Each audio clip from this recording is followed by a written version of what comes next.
makes sense. People out there on the road, hold on tight, it's too hot to be. Who you got? Does it make your list?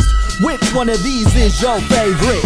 Dead or alive? Take your pick. It's your choice, just don't bootlick. Tell us what you want in your top 5, and we gotta know the reason. Let's take a deep dive. If you the same as mine, I'll be your #1 supporter. Now relax and enjoy the podcast. It's No Order.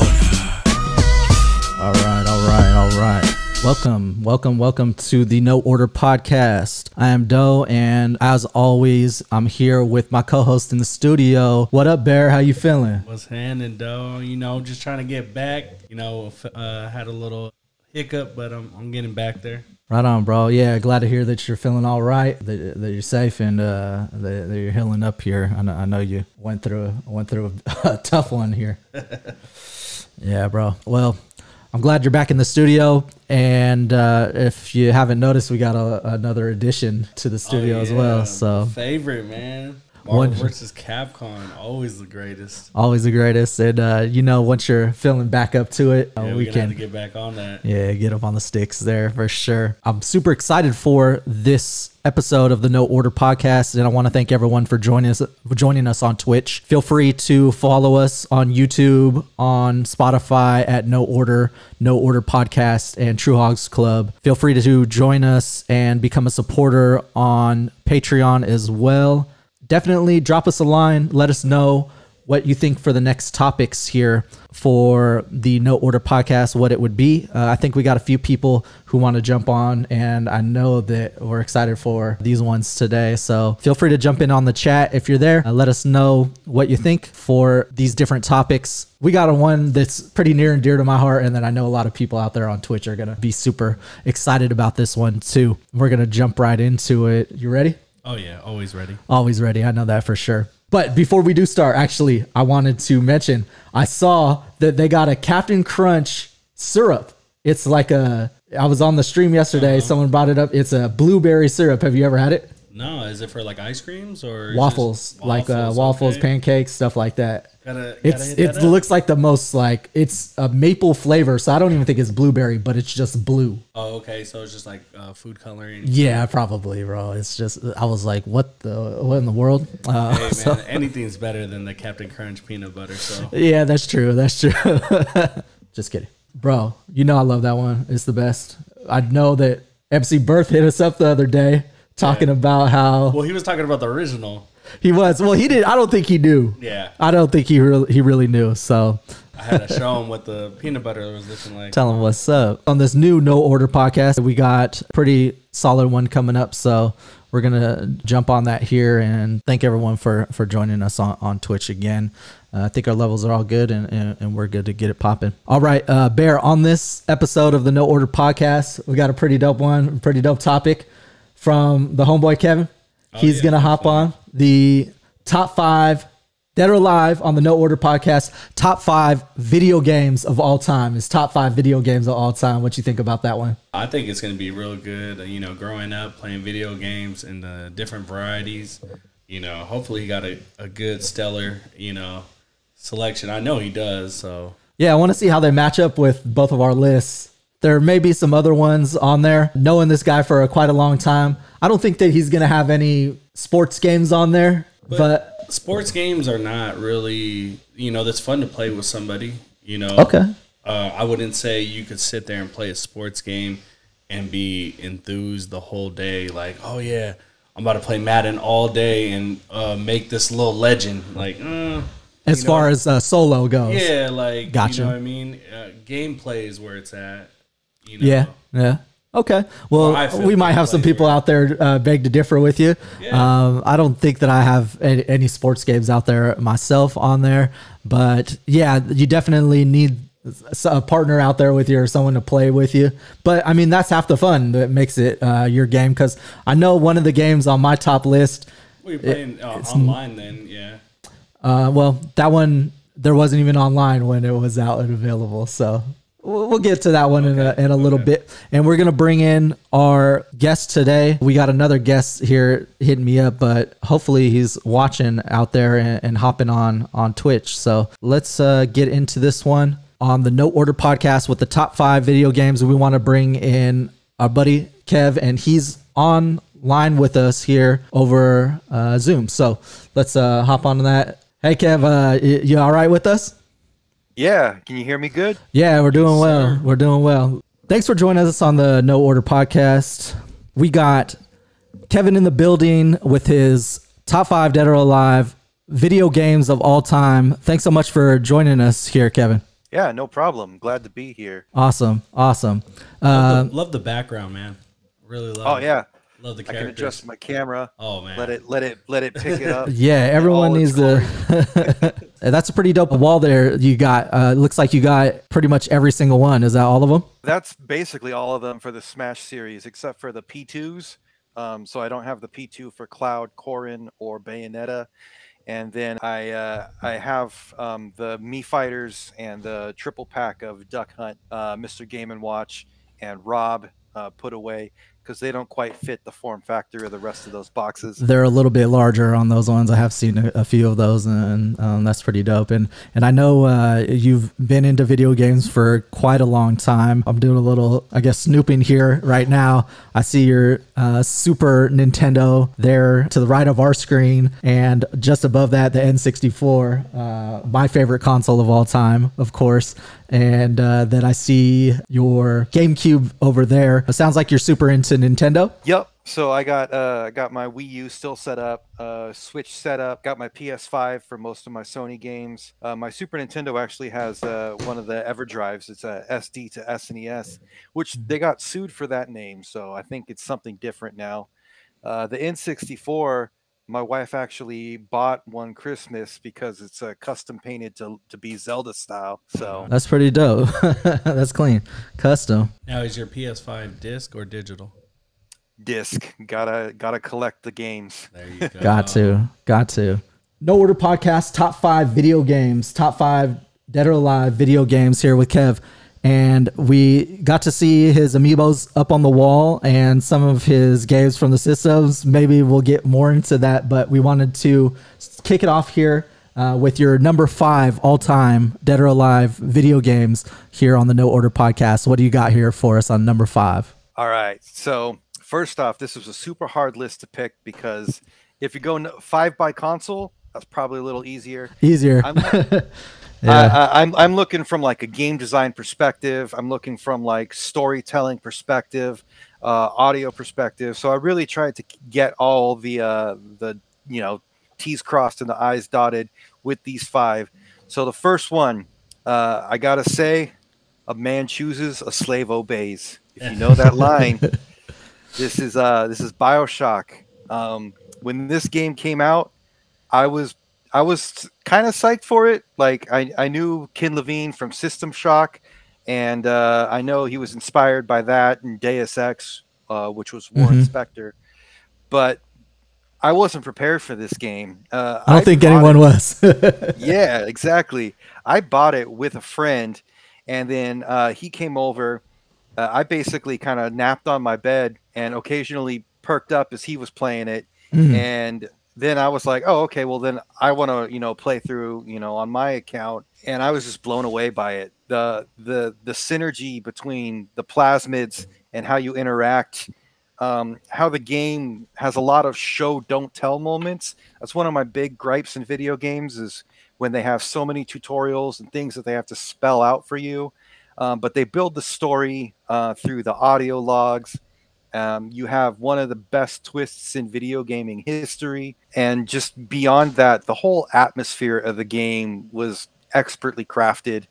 And it's got beautiful ocean effects. I mean, when that plane crashes in the beginning and you're there at the lighthouse, that's a huge impact. Yeah, I think the just overall visuals on the game were something that really stood the test of time on just, I would say, on a level of like replayability that you can go back to. Obviously the storyline and everything on the video game itself, and then obviously graphics are huge, and music, I mean, audio is really, I think they say obviously half of what your experience is, but I think it oftentimes counts for more. You have good audio, you can be a little bit lacking in the video there, as sometimes you can tell by my camera.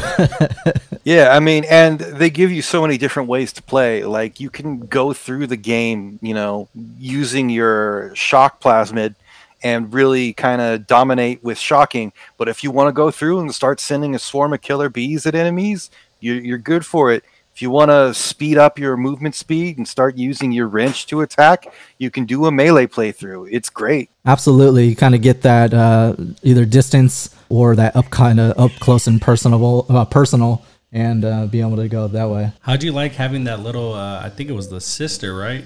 To walk around with? I don't know. She freaked me out seeing that little character all the time. It was really, I was like, dang, that's kind of scary for a video game. Yeah, I mean, that was one kind of drawback, is that they wanted to have kind of this morality system where you could choose to save the little sisters every time you came across a big daddy, or you could choose to just let them kind of suffer. But the problem that you run into there is that one path was obviously more beneficial than the other. Every time that you saved the little sister, and you got less plasmid or less atom to work with to update your skills, it turned itself around when you saved every 5, because they'd leave a present for you and you get a lot more perks that way. But I mean, in terms of a first person shooter, it's got the action you want, it's got the replayability, it's got the creepiness and the little sisters, and it sold itself in a complete package for me. Now, did it stand the test of time? Today, after seeing all these video games, could you still say I would play that right now? BioShock, definitely. I mean, they've made some improvements with games in the current days. I mean, you have games like Control, which is kind of based off of the Max Payne and Alan Wake formula. You get a lot of powers. You can float around. You have storytelling extraordinaire in The Last of Us. Just how they really weave in the whole story throughout the game. And it's got pretty competent shooting mechanics. Halo is another real good shooter that really brings in the storytelling and the world building like BioShock. But if you played BioShock today, you would not be disappointed. Nice. Yeah, I'm pretty sure a lot of kids haven't really played it. Nowadays they stick to a couple few and they don't really expand. So, it's good to get names out there and put them on some older stuff that are still classics and still able to use today. Yeah, I think so many games that are the open worlds now, like with the Halo and updating, who knows if they'll bring something back in the BioShock world and kind of blow everyone out of the water again. I think here we kind of put too much onus on maybe that online play and things of that nature, opposed to the storytelling oftentimes in a video game. So I think BioShock really brings that. And then, with the ability to kind of choose your path, I think obviously they're going to try and steer you towards being the hero, which, I guess it's good to kind of give you a little bit more perks for choosing that hero side, opposed to maybe doing something that's, I guess, immoral. But everyone's morality differs sometimes, I suppose, and it's kind of cool that video games can give you those options and maybe build you up to be either the villain or the hero in the game. We got number 5 here on the No Order podcast with Kevin for his top 5 video games in BioShock. What do you got for us with number 4, Kev? So number 4, this is a series that's real near and dear to my heart. I've played almost every game in the series, if not beaten them. But this one, it made me feel like a kid again, 100%. And that's The Legend of Zelda Breath of the Wild on the Switch and the Wii U. I know that's probably tops for a lot of people out there. I know I've spent countless hours on that one. What kind of sets that apart? Is it that open world? Is it, or a more expansive world, I should say? What set that apart for you there, Kevin? It's not just the open world, but it's how they crafted that world. I have a lot of memories, growing up, being 4 or 5 years old, and just wandering through the original Legend of Zelda game. And then you have dreams when you're sleeping where your mind's kind of like, oh, what if the world looked more like this? And then you get Breath of the Wild and you're exploring that world. It felt like what those dreams had when I was a kid, and it really just kind of opened up everything. I really dug the weapon swapping mechanic. I know some people say that the fragility of the weapons is a bit too high sometimes, but it really forces you to experiment. People are still finding new ways to use that stuff today. And I mean, in general, it's about game design. It's about that gameplay loop where they have these shrines that will set you up a mini puzzle, and you have all the tools to solve it. You also have all the tools to break it and solve it a different way. And that creativity and that gameplay flow just really made it something special. Yeah, I'm agreeing with you there. When you're talking about the actual weapons, I think in some games, a lot of people maybe you can attest to this too, Bear, but you see that people will just go all the way through the whole thing without switching it up and trying something new in there. And this allowed you to really kind of switch things up and change it and not be this more boring type of monotonous thing. Yeah, definitely. I like the fact that the game was you could climb on anything and jump. A lot of games don't allow you to do that, so that was pretty cool where it lets you explore that way. You just have fun with it. Yeah, with that more expansive open world, you're kind of trapped without that. It just takes you down a path straight. You know what you're doing. There's no really thinking about it. There's no going off and venturing and seeing new things. And then if you got too high, you could just jump off and paraglide down. Yeah, it shows how much Nintendo has grown up with like their sandbox ideals. I mean, if you think about games like Mario 64, where each level is a sandbox with about 6 goals to attain, and they kind of took that idea with a lot of the Korok seeds and were like, hey, these are small little mini puzzles or small things you can find, and then it's in a much bigger world. And I mean, if you collect all 900, there's a golden poop waiting for you. That kind of brings me to ask this question as well then. What do you think about, say, like in Mario 64, do the speed runs and things of that nature? Are you into that? Is that something that it kind of really blows my mind and is pretty amazing, I think? Oh yeah, I've dabbled in the speed running community a little bit. I'm following a guy right now named the Retro Runner who has a world record in Ninja Gaiden, and he just did that run for SGDQ on Monday, and the techniques that they pull off just kind of blows your mind. But Breath of the Wild speed runs, I mean, have you seen any? Yeah, I'm not really checking for those myself. There are a few other ones that I've been watching, but yeah, I wouldn't necessarily know if those are out there just because of how expansive the game is to begin with. Oh yeah, you can beat Breath of the Wild in less than 20 minutes. I think the world record right now is 19, and they break the physics engine to shit. They will use stasis on rocks and then hit the rocks in a certain way and then jump onto the rock and freaking ride it across the damn map. Wow. Like, that's how crazy they get. Okay. They run straight to every shrine. They make sure that they get the paraglider. They launch themselves. Like sometimes they'll just cut a log off, like a tree, grab onto the log as it's got its stasis build up, and they'll ride that log like the guy in Dragon Ball. That's wild. It kind of baffles me how people like think of how to just like get their little cuts and make it a lot faster there. I had no clue that they were doing it that quickly. Oh yeah. The ones that I was watching was like Mike Tyson's Punch Out, crazy. Like, oh, you got to do this. Yeah, it's wild. If you go and watch any of those videos, it's pretty cool. Yep. Yeah. Well, we got BioShock and Zelda Breath of the Wild for your 1 and 2. Is this 5 and 4 or 1 and 2? Are those your top overall? What do you think, Kev? Oof, yeah, it's hard to place them in a ranking. Okay. Because a lot of these games are pretty near and dear to my heart. But I would probably place BioShock at number 3 on this list, going out of order, jumping around. No worries.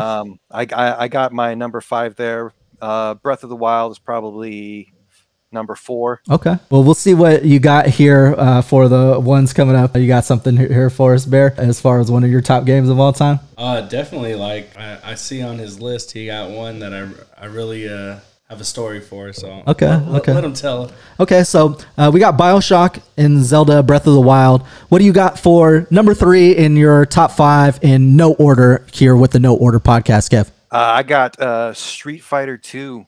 Yeah. You got to revolutionize the fighting games. I mean, Street Fighter 1 had a bit of that. And it's funny because the guy who developed Street Fighter 1, he went on to start the Fatal Fury series and King of Fighter. So you kind of got like shared blood in that. But I mean, you start off with 8 characters. You got to design them in different ways. They really created what they call I can't remember the term right now, but there's like leveled gameplay and then there's unbalanced gameplay, and unbalanced in the way that like the characters have different moves, and so they design 8 giant sprites, mind you, each with unique moves, and it's mostly down to 2 guys. You had Akira Nishitana and Akira Yasuda, and they managed to compress these sprites down into data. Like if you've ever seen any sort of programming for video games back in that day, you were given like 8x8 squares and 16x16 squares, and you had to fit parts of your character into those and then write an algorithm that build the full sprite. So they were literally taking every bank of the memory that they could to draw the sprites for these characters. Just masterful programming. And then, you know, you have classic music for this game. I mean, Guile's theme. And I mean, the person who did that is still in the game industry today, Yoko Shimomura. She's writing all the music for the Kingdom Hearts games. Which is huge. Yeah. She did a lot of the Mario RPGs. So Mario RPG and then all the Mario. Beloved by many out there as well. Right. Street Fighter 2 in particular. Just Street Fighter in general is a revolutionary for kind of fighting games. Other than, let's say, maybe Mortal Kombat on the other side of the coin for a different system there. Huge for my childhood. I know that. Well, how many times did you have friends come over and you guys just had battles all day with Street Fighter? Yeah, exactly. Probably a countless number of arguments and fights, both argumentative and probably physical over the gaming there. But I'm not blaming video games for nothing. No one doing anything bad. We even know some people that lost in the game and had to get tattoos. So. Yeah, tell us about that story, bro. You know, we definitely felt, or one of our friends felt he was the best at this game. Nobody could ever touch him, and he got whooped in like nanoseconds. Yeah, someone got a perfect on him on one of the matches. He was a trooper for getting the tattoo after, though. Yeah, he really stuck by his word on that one. And I know I'm an instigator, so I definitely was doing some pointing and laughing and never letting them live that down. That's awesome. Yeah, I know, D.O.A. We had a bunch of matches in our childhood. And then, like, even when I got my PS2, they didn't have many games, and Street Fighter EX3 was the one we played a lot. Yeah, and they just keep revamping the same thing. I mean, if it ain't broke, don't fix it. Maybe we can really add more characters. Yeah, add more characters. Beg PlayStation to stop making the same GTA 5 over and over again. But yeah, with Street Fighter, it seems to work. Marvel vs. Capcom, I got over here, and we're gonna have some fun playing that one. I know in the near future too. Well, some fun trivia for Street Fighter 2 as well. They didn't even anticipate combos being a thing. When they were developing the game, you had a QA tester working on the car stage, and he was noticing that if he hit the button at the right times, he'd be able to start using combos. And he was like, oh, this is interesting, but it's real hard to do, so we'll just kind of leave it as a secret. And then as the game hit arcades, people started learning these and learning the timings, and the developers were like, hey, that looks pretty cool. Let's start adding actual combos and loosen up the timing and make these things work. So all these video games like Devil May Cry that have combos in them, Rock Band, making sure that you get your note combos, all that stuff, that all happened by accident. Wow. That's crazy to hear that like these things can come out of like just a fluke, and be such an integral part of the game, and a huge part of that. Street Fighter 2, I know brings back so many memories. I got to ask, who's your character? Let's see. I really got into Chun-Li in Street Fighter 4. Okay. So I will go speed. back and I'll use Chun-Li. Chun-Li, Sure. yeah, she's pretty quick there. Yeah, I would use Chun-Li also. Now, did you base your character off of who your opponent was picking, or did you just have your person Go to. Yeah. Yeah, I'd use my go-to. I mean, I'm pretty okay with most of the characters. The Shotos in general, like Ryu and Ken and Akuma, they're pretty easy to use. But I've done some damage with Zangief too. Yeah, I mean, most people would if they can kind of get the hang of them. You know, Well, it takes a lot of power. Yeah, that's what I was just about to mention. Those hits, they may not be the quickest, but yeah, it takes a lot of damage off. Yep. I remember, Do, you getting super pissed off at your brother one time because all he was doing with in Bison is the slide kick. Oh my goodness, bro! I'm so Slide kick? yeah, I can't believe you remember that. But that's the story I was gonna bring up. Yeah, I'm sure Kevin was there plenty of times when he would just keep doing the slide, and you're in a corner. So you can't do nothing about it. You can't do nothing about it, bro. I don't know. Tell me if you can get out of that. Anyone out there, if you could get out of it. I'm sure like pros know how to do it, but when I was a youngster, it definitely wasn't happening. I think in any video game that you're fighting and they just have that one move where they're just tearing you up and you're just like, how the fuck do I stop this? Like, come on now. It just pisses you off. Right, bro. Yeah. It's the worst. Absolute worst. Okay, so we are down to the final two for Kevin's top 5 Dead or Alive on the No Order podcast with top 5 video games of all time. We've got BioShock, Zelda Breath of the Wild, Street Fighter 2. What do you got for number 4 here for us, Kevin? All right. So imagine me being a kid, playing this game, loving it, getting lost in it. Do comes over, says, I have a friend who can beat this game in 45 minutes. I call bullshit. I didn't believe it. It's possible. And this game single-handedly invented the challenge of speedrunning games. And that's Super Metroid. Super Metroid, baby. I had to wear my Samus Aran shirt for this specific podcast here for us today. But yeah, tell us more about Super Metroid there, Kevin. All right. So this is where I get deep into my philosophical and game development kind of expertise. So I had actually gone to college for game development and started out developing games before I switched to just classic engineering. But the way that they developed a lot of these early games is freaking genius. I mean, if you look at the very first set of screens in Mario, you're running to the right, there's a Goomba in the way. It's going to kill you if you don't jump. You've learned jumping. Maybe you got killed by the Goomba the first time, but you learned jumping. After that, you've jumped. There's bricks right above you. So you're going to hit the bricks when you jump over the Goomba. What does that show you? Some bricks have items in them. And then when you get the item, you grow big. They even hid that first one-up mushroom in a way that if you were trying to jump over that first gap and you jumped too early, you would hit the invisible block so that it prevented you from jumping to your death. And this game, I feel like, championed a lot of game design and how to guide the player without telling them jack shit. Super Metroid really locks you in specific tiny areas and forces you to explore everything and then makes you feel smart for finding it. Like the way the game starts is you come in, you're going down a shaft. If you've played the original Metroid, it's going to bring back memories of, oh, I know this place. And then every step of the way, they give you one item and they give you the uses for that item and you figure it out. The missiles, you get those. What's next to it? A red door. You couldn't break that before. Maybe you can break it now.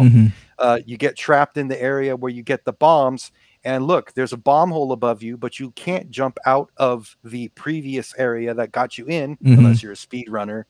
But I mean, just the design of it is beautiful. I remember when you had first figured that out and we were just all like blown away, essentially, because it feels like a puzzle. It feels like you are really solving something, and you have this kind of set of skills, but each level that you progress, you're gaining a new one as you go. Yep. And I mean, just the music in general, like I touched on Street Fighter. Street Fighter had amazing music. Super Metroid also has amazing music, but it's subtle. The guy who wrote the tracks, Kenji Yamamoto, he said that he wanted to make the world feel like it was living and breathing. So he wrote a lot of his tracks with a specific tempo to make it feel like the music was breathing too. If you go back and listen to some of those tracks, the beats are in a specific position. It's got some swells that kind of sound like inhaling. It's just really well thought out all the way through. Wow. Yeah, and I remember playing just kind of the different Metroid like games from Game Boy to the Super Nintendo, and they all just being like jaw-dropping and in awe, even on just the Game Boy itself, black and white, so to speak.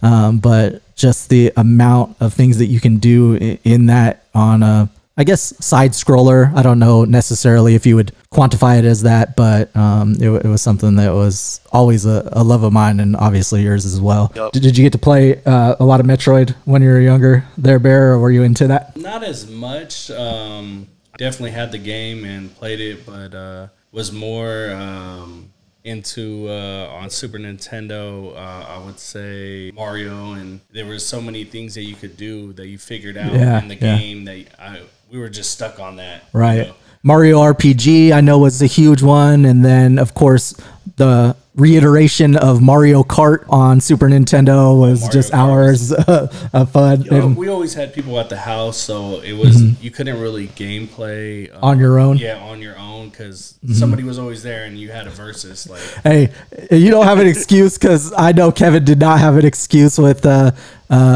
bunch of brothers and sisters there, and obviously babysitting and things like that with a lot of people at the house. So I know you can vouch for that, Kevin. Yep. Yeah. And I mean, in general, yeah, a lot of games that I did play in the younger days were more multiplayer because, like you said, my mom ran a daycare, and I mean, that's how we met. Right. And so we would often just play games for hours after school and, and get into, you know, a lot of cooperative or even competitive gameplay. Right. And healthy competition as well, like bringing that and just overall fun, you know? Yep. I do got to say, though, for Metroid, I'm really glad that Mercury Steam was able to do the Samus Returns remake. And I was just blown away by Metroid Dread. That game is so fun. Yeah, it's one of the ones that I didn't really necessarily get to play much, but I definitely need to like hop on it more. Everyone as well, just as far as not knowing that Samus was female. To start off, I had to mention that. definitely did not know that. Yeah, it's got a lot of memes. When they released Super Metroid on the Wii U and they had the Wii U message boards, there were kids going next to crawl holes where you would use the ball to go through, and they'd be like, "Why can't Metroid crawl?"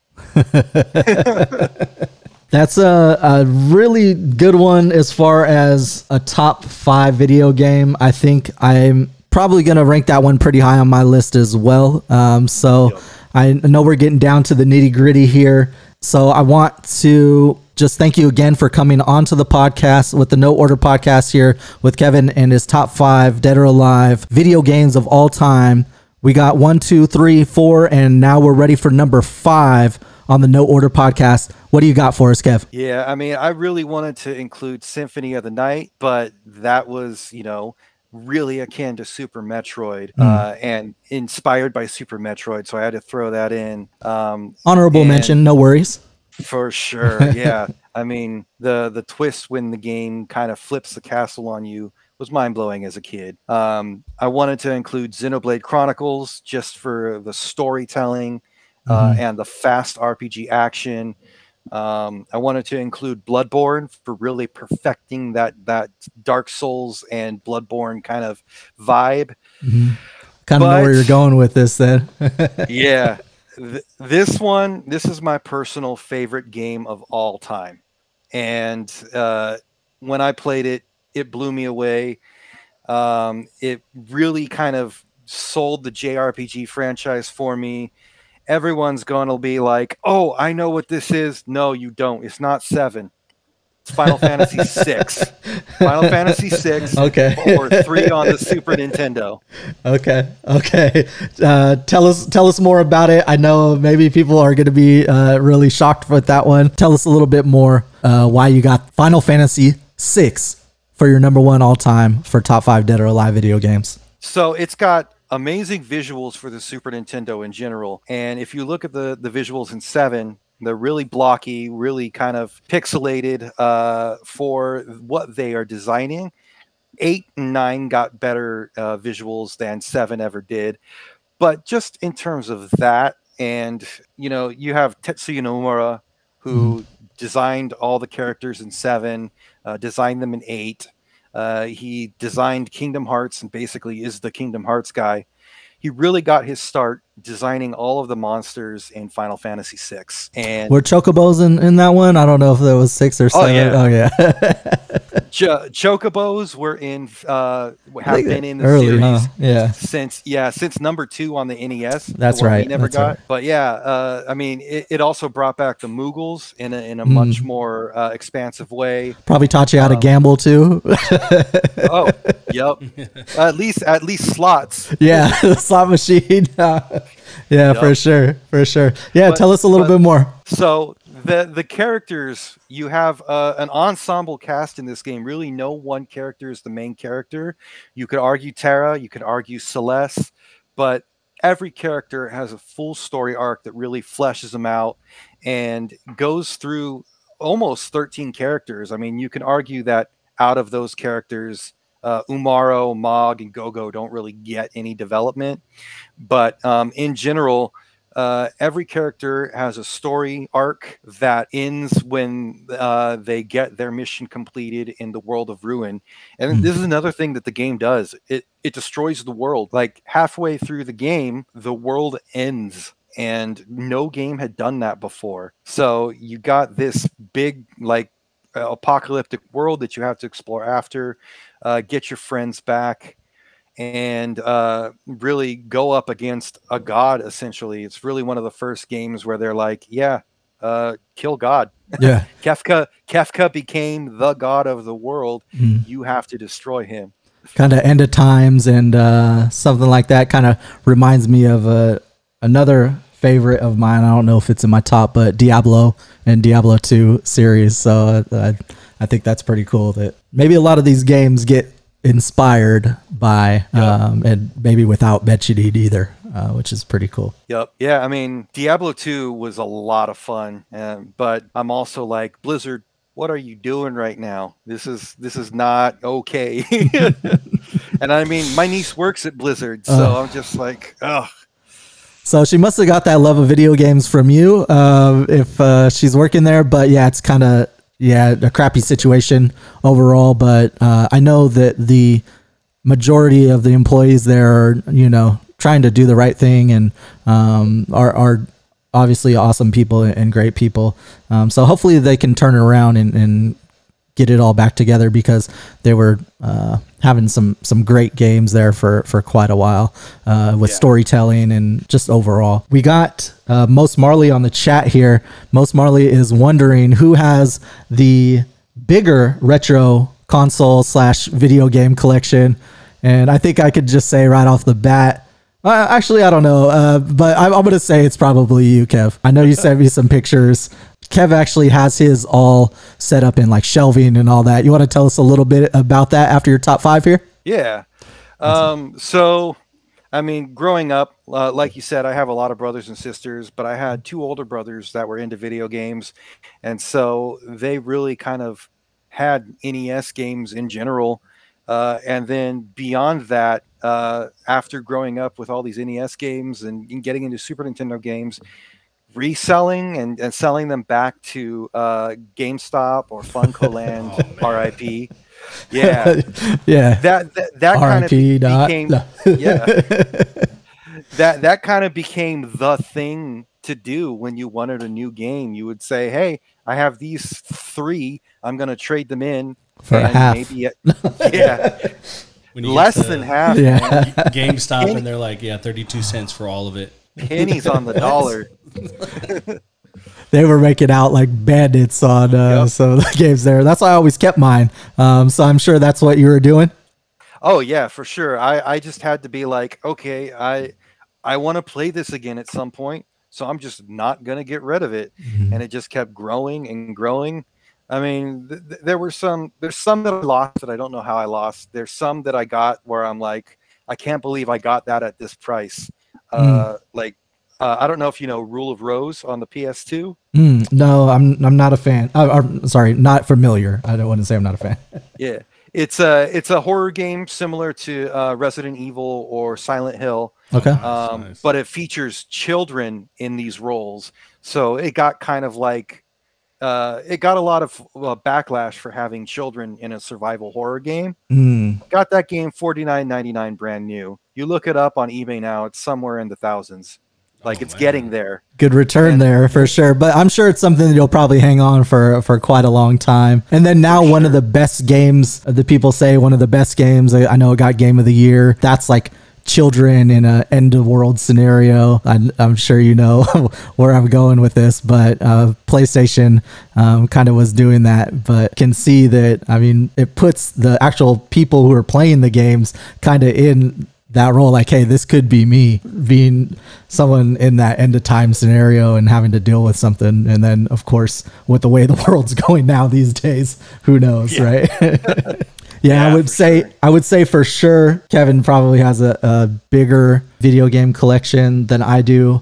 Mine's all in storage right now. I have like totes and bins of everything, and just a few things, favorites up here, some that I haven't just put away yet, but I saw what you have as far as like shelves and things. What's your favorite console to collect for, would you say? Super Nintendo, hands down. That's an easy one. What about you, Barry? Yeah, the Contras. I used to love those games. You know what? I don't know what happened to my original Contra on the NES, and I never got Contra 3 on the SNES. Oh man, I don't know why those used to always hard to get fun. or what? They're expensive. They're more expensive than other games. I think if you're looking around for Contra, the last time I looked was a couple years ago, and it was $30 with just a cartridge. Wow. So I think I have one, so I'll have to take a look. I think it's possibly the original Contra, but definitely not CIB. It's just a loose cart. yeah, and then like you would think that a lot of people would have Genesis games CIB because they all came with those hard shells. But you know, all my Genesis games are loose. A lot of Genesis games that I see on the market are loose, and I blame your brother for that. I'm not gonna get into that one. he was ripping the cover off my Sonic 2, and I was like, oh no. Well, if I got one laying around here, I'll have to send that one over your way. Because Cool. I do know that I have a few Genesis like complete in boxes because they do have the hard shells. I was doing a little like hunting just to see what I can find in the wild, and picked up some cool ones. So I know I got Splatterhouse 2 up here. That one is probably $400 or $500 by now, I think, if I don't know. But just hard to find those ones with in the case these days are complete. That's why I wanted to talk to you about your buddy who obviously did the amiibo cases for you too, because got some that I need protecting. Yeah, so I was in the amiibo community pretty early on, trying to make sure that I finished up my set. And when I was looking around, people started getting acrylic cases to put their complete inbox amiibos in. And I was like, oh man, I need to go searching. So I found this website called Retro Protection, and it's run by this guy, Dan Godkin. And he makes these acrylic collapsible cases. You just kind of pinch at the corners and it'll pop them open. And they come with like little seal stickers, and they work amazing. And he's got them for pretty much any type of collectible you can think of. If you're into Funko, he's got those. I have them for a bunch of my games, like Rule of Rose is in one of those cases. I have he makes them for Sega CD and Saturn jewel cases. So nice. My Panzer Dragoon Saga is in that type of case. And then he makes giant ones too, like for how Mario Paint and Earthbound came in big Super Nintendo boxes. So my CIB Earthbound is in a protection case as well. Ooh, that's a pretty solid one right there. Yep. Yeah, I think I need some new cases for some of the Sega CD, because those were a lot larger as far as tall, more tall. And I see here that like I got Virtua Fighter up here that needs a little bit of repairing, but it's a CIB. And they're fragile too. the Very Sega fragile. CD. Yeah, for sure. You're stacking them up, or someone just steps on it or walks on it or sits on it, whatever the case may be. And yeah, it's kaput. Definitely Dunzo there. And I know Most Marley also has a lot of the pops, and I think possibly Amiibo. So he's in the chat right now. Maybe you guys can do some trading or something in the future. We'd like to link everyone up. I know. I got him on Instagram. For sure. So I think we're good here with our top 5 video games of all time here with Kevin on the No Order podcast. Do you have any opinions on cereal? I'm only kidding. I mean, but if you do, video games and cereal, right? For sure, yeah. I mean, my wife found one that had a lot of almonds and flaxseed and whatnot in it. And it makes you full. So I was like, oh, okay, this is pretty good. That's what you're eating right now. I can't do the sugary ones. I have a question, though. As a kid growing up, you ate the sugary ones? Oh, for sure. Okay. Yeah. Did you ever eat the Captain Crunch peanut butter? Yeah. It's like mouth razors. Yeah. It's horrible, right?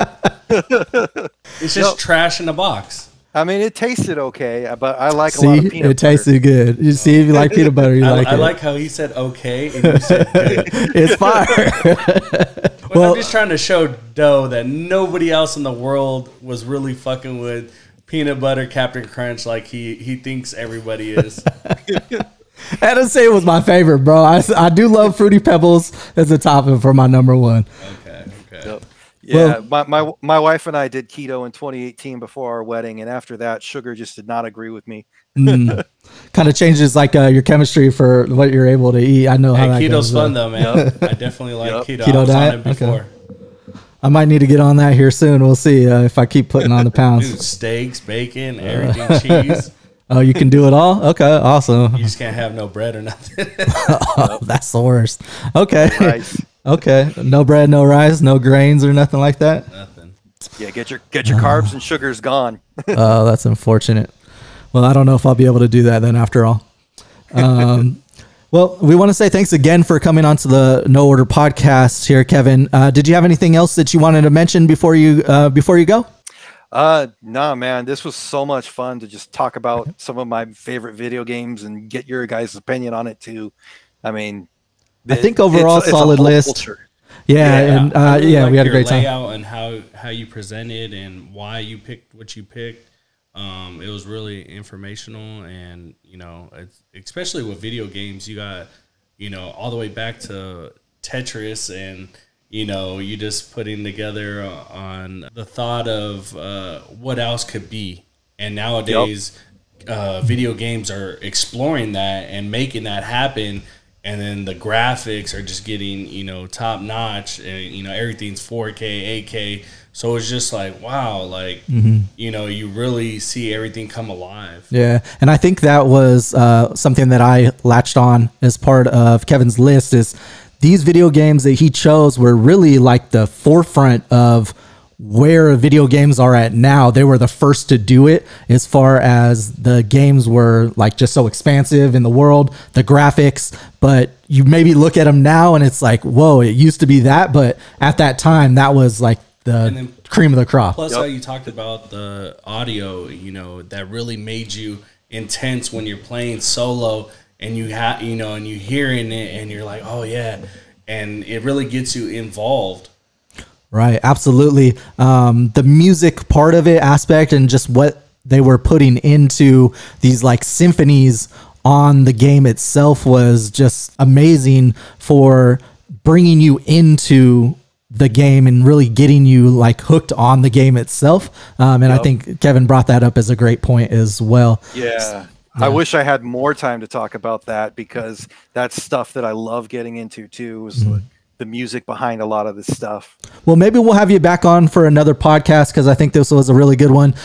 We did have some technical difficulties, almost got knocked out here, and but I think in the future we'll have you on for another one because I know a lot of people love this topic and people are going to have way different lists than you. Not saying that your list was bad because I think it was a pretty solid list as far as what you got. Just there's so many games out there and what people were into, just even based on your age and when you were born or like where you were in the time of that video game or that system coming out, which could speak to you on a different level. So I think this was a pretty solid one. We want to thank you again for coming on to the podcast. We are going to be streaming on Twitch here for probably the rest of the day, for at least for a few more hours. So if you want to stay, hang out with us. And then we have another podcast coming up here pretty soon. So be sure to check us out on Twitch, of course, on Spotify, YouTube, Amazon Music, anywhere you stream your podcast, you can find the No Order Podcast. But with that, we're signing out. Thanks so much again, Kevin. Right on, Kevin. No problem. All right. See you. See you guys.